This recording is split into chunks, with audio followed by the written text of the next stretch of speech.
Welcome back to Onevestor. ഇന്നത്തെ video എന്ന് പറഞ്ഞാൽ ആക്ച്വലി ഇൻവെസ്റ്റിംഗ് റിലേറ്റഡ് അല്ല. കാരണം ഇന്നത്തെ വീഡിയോയിൽ ഞാൻ പറയാൻ പോകുന്നത് പറഞ്ഞാൽ നിങ്ങൾ റിലയൻസ് ജിയോ ആണ് യൂസ് ചെയ്യുന്നതെങ്കിൽ അതിൻ്റെ ഡേറ്റ കോസ്റ്റ് അപ് ടു 50%, 30-50% എങ്ങനെ സേവ് ചെയ്യുക എന്നുള്ളതാണ്. അത് നിങ്ങൾ ഹ്യൂജ് ഡേറ്റ കൺസ്യൂമർ ആണെങ്കിൽ. സോ ഞാൻ ഈ വീഡിയോ ചെയ്യാൻ കാരണം എന്ന് പറഞ്ഞാൽ എനിക്ക് തോന്നുന്നു ഡേറ്റ എന്ന് പറഞ്ഞാൽ ഇന്നത്തെ ഒരു കറൻസി പോലെയാണ്.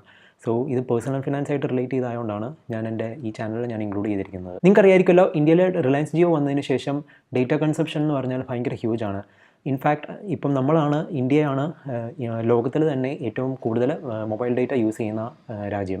അതിൻ്റെ കാരണം മറ്റൊന്നുമല്ല, റിലയൻസ് ജിയോ വന്നപ്പോഴത്തേക്ക് 1 GB 250 രൂപയായിരുന്നത് ഇപ്പം 5 രൂപയെ താഴെ ഉള്ളൂ. ജിയോയ്ക്ക് എല്ലാവർക്കും ഒരു പ്ലാൻ അവൈലബിൾ ആണ്.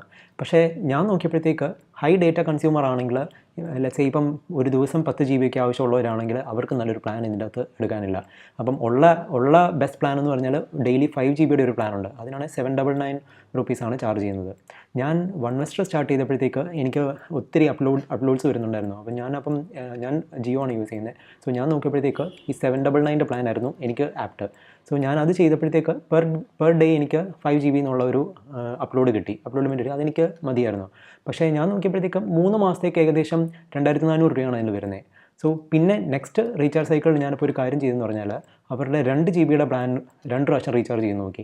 അത് ആക്ച്വലി ഞാൻ ചുമ്മാ ഒന്ന് ടെസ്റ്റ് ചെയ്ത് നോക്കിയതാണ് എന്ത് സംഭവിക്കുന്നത് അറിയാനായിട്ട്. അത് ചെയ്ത് നോക്കാൻ കാര്യം ഞാൻ ഓൾറെഡി അവരുടെ 100 രൂപയുടെ 6 GB ആഡ് ഓൺ പാക്കേജ് ചെയ്യുമായിരുന്നു. സോ 2 GB യൂസേജ് കഴിഞ്ഞ ഉടനെ ഈ ആഡ് ഓണിൽ നിന്ന് നമുക്ക് ഡേറ്റ കൺസ്യൂം ചെയ്യാമായിരുന്നു.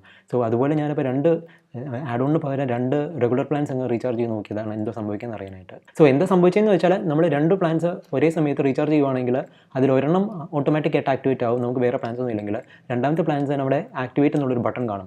സോ നമുക്കത് എപ്പോൾ വേണമെങ്കിലും ഇത് ആക്ടിവേറ്റ് ചെയ്യാം. സോ ഞാൻ ചെയ്തതെന്ന് പറഞ്ഞാൽ ആദ്യം ഒരു റീചാർജ് ചെയ്തു, രണ്ടാമത്തെ റീചാർജും ഇത് ഒരു സെയിം 2 GB പ്ലാൻ ചെയ്തു, രണ്ടും ഒരേ സമയത്ത് തന്നെ ആക്ടിവേറ്റ് കൊടുത്തു. സോ എനിക്കപ്പം 2 GB + 2 GB per day 4 GB ഒരു ലിമിറ്റാണ് ഇപ്പോൾ കിട്ടുന്നത്. ഞാനിത് ഫസ്റ്റ് ട്രൈ ചെയ്തപ്പോഴത്തേക്ക് 4 GB പ്ലാൻ അവൈലബിൾ അല്ലായിരുന്നു. പക്ഷേ ഇപ്പം നിങ്ങൾക്ക് കാണാം 4 GB പ്ലാൻസ് ഇപ്പോൾ അവൈലബിൾ ആണ്. അതിനും പക്ഷേ എന്നാലും 500 രൂപയാണ് ഏകദേശം അതിന് പെർ മന്ത് കോസ്റ്റ് വരുന്നത്. സോ 3 months ആകുമ്പോൾ 1500 രൂപ. പക്ഷേ ഞാൻ ചെയ്യുന്ന രീതിയിൽ ചെയ്യുവാണെങ്കിൽ 900 rupees താഴെ വരുന്നത്. സോ സ്റ്റിൽ 33% നമുക്ക് ഡേറ്റ കോസ്റ്റ് സേവ് ചെയ്യാൻ പറ്റും. നിങ്ങൾക്കിപ്പം പെർ ഡേ 4 GB പോരാ, സേ റാൻഡം ഡേയ്സിൽ 6 GB വേണമെന്നുണ്ടെങ്കിൽ ഞാൻ നേരത്തെ പറഞ്ഞ പോലെ ആഡ് ഓൺ പാക്സ് അവൈലബിൾ ആണ്. സോ 100 രൂപയ്ക്ക് 6 GB കൂടെ നിങ്ങൾക്ക് എക്സ്ട്രാ പർച്ചേസ് ചെയ്ത് വെക്കാം. സോ ഏതെങ്കിലും ഒരു ദിവസം നിങ്ങൾ 4 GB കവർ ചെയ്യുവാണെങ്കിൽ ആ 6 GB നിങ്ങൾക്ക് ഡേറ്റ യൂസ് ചെയ്യാം. സോ 6 നിങ്ങൾ 2 GB യൂസ് ചെയ്യുന്നെങ്കിൽ നിങ്ങൾക്ക് ഒരു ദിവസം 6 GB ടോട്ടൽ യൂസേജ് കഴിഞ്ഞാൽ പിന്നെ ബാക്കി ആ 4 GB ആ ആഡ് ഓണിൻ്റെ പാക്കേജിൽ തന്നെ ബാലൻസ് കാണും. അതെനിക്ക് തോന്നുന്നു ഈ വിൻഡോസും മാക്കൊക്കെ റെഗുലറായിട്ട് അപ്ഡേറ്റ് ചെയ്യുന്നവർക്ക് അല്ലെങ്കിൽ വലിയ ഡൗൺലോഡ്സോ എന്തെങ്കിലും ചെയ്യണമെന്നുണ്ടെങ്കിൽ അത് ഭയങ്കര യൂസ്ഫുൾ ആയിരിക്കും. ഇത് ചെയ്ത രീതി ഞാനൊരു സ്ക്രീൻ കാസ്റ്റ് ആയിട്ട് യൂട്യൂബിൽ തന്നെ അപ്ലോഡ് ചെയ്തിട്ടുണ്ട്. സോ അതിൻ്റെ ലിങ്ക് ഞാൻ ഈ വീഡിയോയുടെ ഡിസ്ക്രിപ്ഷനിൽ പോസ്റ്റ് ചെയ്തിട്ടുണ്ട്. അവസാനമായിട്ട് ഒരു കാര്യം കൂടെ പറയുകയെന്ന് പറഞ്ഞാൽ ഈ ഒരു ട്രിക്ക് എനിക്ക് 2-3 പ്രാവശ്യം വർക്ക് ചെയ്തിട്ടുണ്ട്. സോ നിങ്ങൾക്ക് ഇതെന്തായാലും വർക്ക് ചെയ്യായിരിക്കും. പക്ഷേ ഇത് എത്ര നാൾ വർക്ക് ചെയ്യുമെന്ന് എനിക്ക് പറയാനൊക്കത്തില്ല. കാരണം മേ ബി ഇത് അവരുടെ ഒരു ടെക്നിക്കൽ മിസ്റ്റേക്ക് ആണോ അല്ലെങ്കിൽ ഇത് അറിഞ്ഞുകൊണ്ട് ഇവർ ഈ ഒരു ഫെസിലിറ്റി നമുക്ക് തരുന്നതാണോ എന്ന് എനിക്കുള്ളത് വ്യക്തമല്ല. ഈ വീഡിയോ ഇൻഫോർമേറ്റീവ് ആയിട്ട് നിങ്ങൾക്ക് തോന്നിയിട്ടുണ്ടെങ്കിൽ എൻ്റെ ചാനൽ സബ്സ്ക്രൈബ് ചെയ്യുക. So good bye until the next video.